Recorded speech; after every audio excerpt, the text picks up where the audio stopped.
Hello, everyone. We are in your history book on page 44, and we're going to read until page 47. The European Powder Keg. The year was 1914.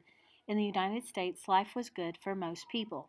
Nearly everyone had a job and plenty of food to eat. People everywhere, bankers, factory workers, farmers, and college students, talked about President Woodrow Wilson's recent election. But across the ocean in Europe, life was not so peaceful. Several nations wanted to become more powerful.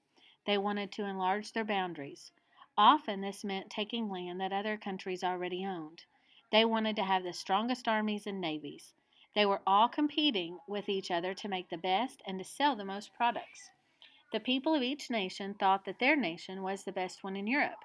Their strong patriotic feelings for their own nation were called nationalism. Some of these people would stop at nothing to advance their nation's goals. Germany, Russia, Austria Hungary, and France were four of these powerful nations. Great Britain was also powerful. It was separated from the rest of Europe by the English Channel. Great Britain did not want to expand its territory in Europe. For many years, the British Navy was the strongest navy on the seas. Great Britain wanted to stay out of the tension in Europe. But Great Britain would not be able to avoid tension for long. Several years earlier, it had made an agreement with France and Russia. They would help each other if any one of them went to war. This kind of agreement between nations is called an alliance. France, Russia, and Great Britain named their alliance the Triple Entente. Germany, Austria Hungary, and Italy had also made an alliance. They called their group the Triple Alliance. Some people referred to Europe in 1914 as a powder keg. A powder keg is a small container that holds gunpowder. Gunpowder will explode the moment a spark touches it.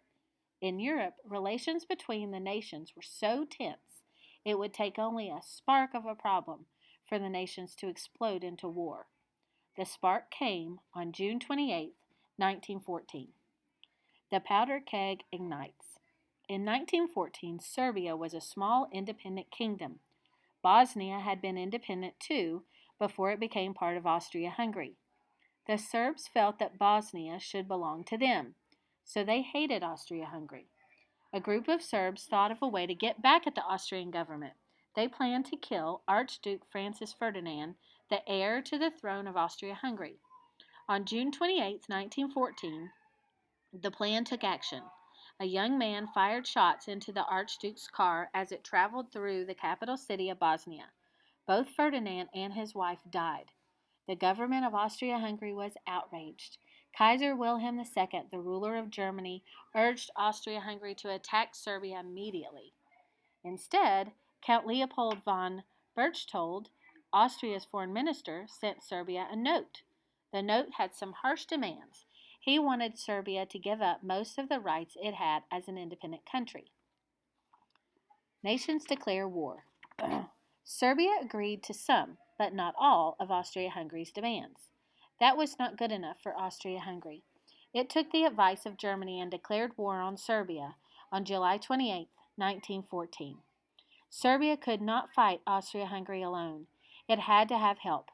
Russia prepared its army to help Serbia. When Russia's army began preparing for war, Germany declared war on Russia. Do you remember the Triple Alliance and the Triple Entente? Italy had promised to side with Germany and Austria-Hungary in a war, but now Italy decided to withdraw from the Triple Alliance. Great Britain had promised to help France and Russia. The British did not want a war, but they became angry when Belgium was invaded by the Germans. Belgium was a small, neutral country under Great Britain's protection.